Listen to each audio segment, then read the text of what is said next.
Right, first things first, I want to say thank you to Kate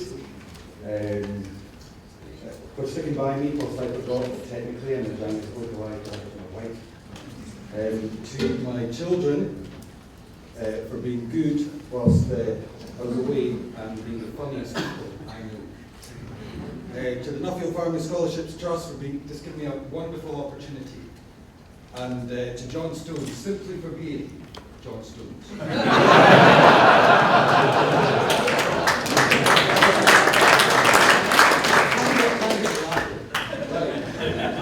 also want to thank the McRobert Trust. I'm the first scholar, and I'm tremendously honoured. I hope that I do proud today, and especially to Doug Fowley from McRobert, who sat in the interview. I must have seen a bundle of nerves wrapped up in a tweed suit and still thought I had some potential. So I really appreciate that.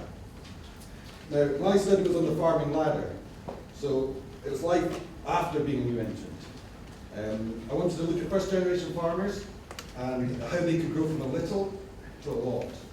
I wanted to find a way to make my dream a reality. And I wanted to find a way to grow a business in a highly capitalised industry with no capital. And I wanted to find a way to get access to land in a land market that I saw as dysfunctional. And I wanted to find a way just to make it when a lot of people said it was impossible. Now, I love being a first generation farmer. You have all the joys of farming, you have no family baggage, and your decisions are your own.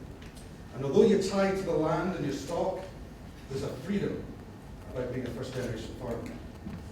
So I travelled the world and I met as many first generation farmers as I could. And what I found was perspective. And what I glimpsed was the depth of the human spirit. Now, the farming ladder suggests a structure that you can climb, a structure made by the system. And many talk about the rungs being broken in the same breath as they mention policy, but what's not mentioned is that the ladder doesn't come pre-constructed for you by regulation, legislation, or obligation. You have to construct it yourself. And that was my first lesson in Nuffield. I used to think my progress in farming was 90% down to the system. And now I know it's 90% down to me. The only thing I would say is that any country wants to be a world leader in agriculture, it needs a quality farming ladder. And to do that, the quality farming ladder needs to be the main ingredient. And New Zealand has the best dairy sector in the world. And it also, it's no coincidence, it also has the best progression route in the world, in the form of share milk.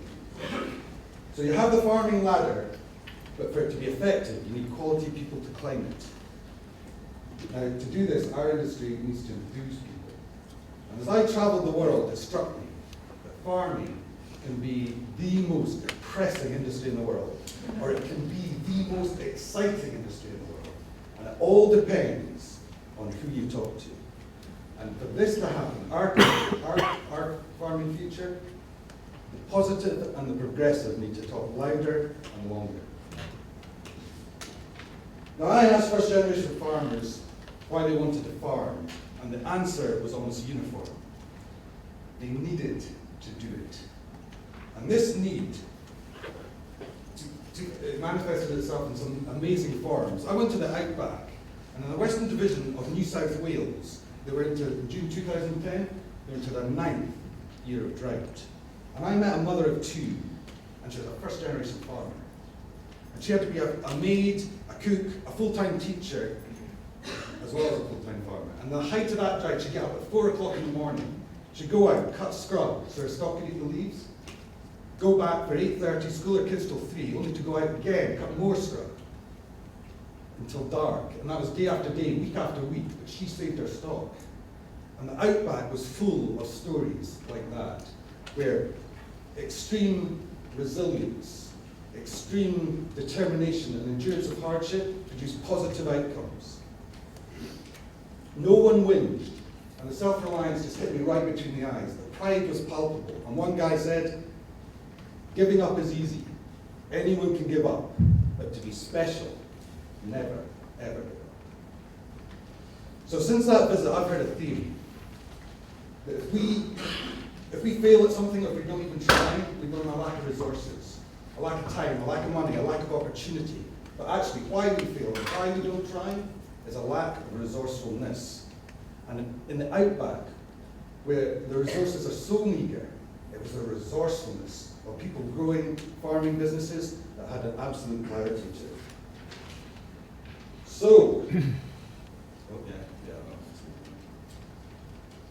the fundamentals of the farming ladder. Fundamental number one, everyone had a defined goal, a dream with a greater specification, and they worked out the smaller steps on how to get to that eventual goal. Fundamentals 2, 3, and 4, cash. Cash generation was the fuel that drove a food-growing business. It was absolutely vital. Everyone made cash. Be it successful contracting businesses, intensive enterprises, pigs, poultry, dairy, dealing, trading in stock, everyone had a consistent, constant, positive cash flow. Fundamental number 5, capital allocation. Capital allocation can make you or it can break you. And what was really apparent in Australia and New Zealand was their division between productive assets and depreciating ones, between flesh and metal. And they had $10 tied up in sheep, for example, to $1 tied up in machinery and plant. Here, that ratio is probably 2 to 1, sometimes worse. Their capital was in the right place because of really simple systems. Complexity costs, simplicity saves, but it's so easy to design a complicated system. What requires real skill and real discipline is to design a simple system. Now, many abroad and in the past grew their equity by investing in property, and I think the land price in the UK is now such that that's no longer possible for a new entrant to farming. So that leaves fundamental number 6. That's growing your equity through production, through profits, through retained earnings. What one guy called operational excellence is being the best, the very best you can possibly be at what you do. And if you're not in the top 5% of producers, you're not in the Now, a new business in agriculture tends to have more constraints than established ones. And what you need is a difference. What Alan Nation calls an unreasonable advantage. An innovation, an idea, something that separates you from normal practice. The unreasonable advantage should be the holy grail for a first-generation farmer. And I think I found my holy grail.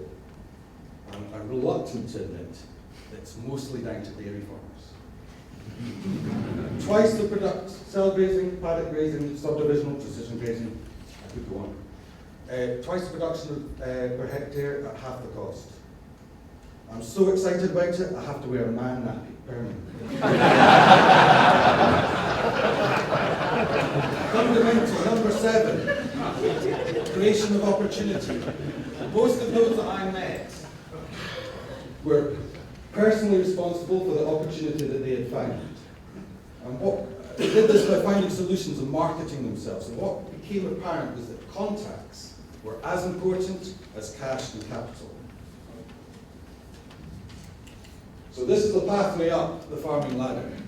It's the equity. It tracks the equity of a first-generation farmer. I've seen this a number of times on my travels. You rumble along thinking you're getting nowhere.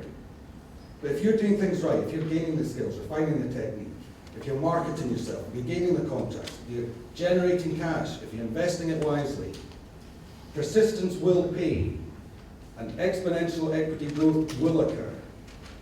But some people give up in the middle of that graph. A big part of my study was a search for inspiration. At the start of this process, I didn't know any other new entrants. I do now. Most of the people I met struggled, but against the odds, they won. I'll give you 2 examples. Damien Harrison, he was brought up in a violent home. He left school without being able to read or write. He's one of the most determined men I've ever met. He was really hard pushed for cash. And at one point, he restricted himself to a diet of bread and cheese alone for a period of 8 months. And he remembers, this tough guy remembers, at the end of that period, opening up his lunchbox in the company of a work colleague and starting to cry. The lunchbox didn't contain bread and cheese anymore. finally afford something better. And the other example is from Cambodia. Now, Cambodia really touched me. In 1975, I had a population of 7 million. Then Pol Pot came to power. 2 million died during his reign and the famine thereafter. 1 million had to flee the country. And in that 1 million, was a baby boy. And I met him 35 years later, and he was a first-generation farmer. He was born on the road, fleeing from the Khmer Rouge. And he never has a birthday, because in the confusion, no one knows the date he was born. He spent the first 12 years of his life locked inside a refugee camp in Thailand. He couldn't leave, and he had to bear witness to some terrible things. And food was something that was always received. It was never grown, harvested, purchased, or sold. And I asked him why he wanted to farm. And he replied in one word, and it came from a deep, deep place: freedom. If we want the UK to be a world leader in agriculture again, we need to have an effective farming ladder. We need more young people to believe that they can farm, to believe it is possible. More young people to feel the freedom of following a farming dream, to feel the freedom of not compromising in life, and to feel the freedom of, against the odds, finding a way. Thank you.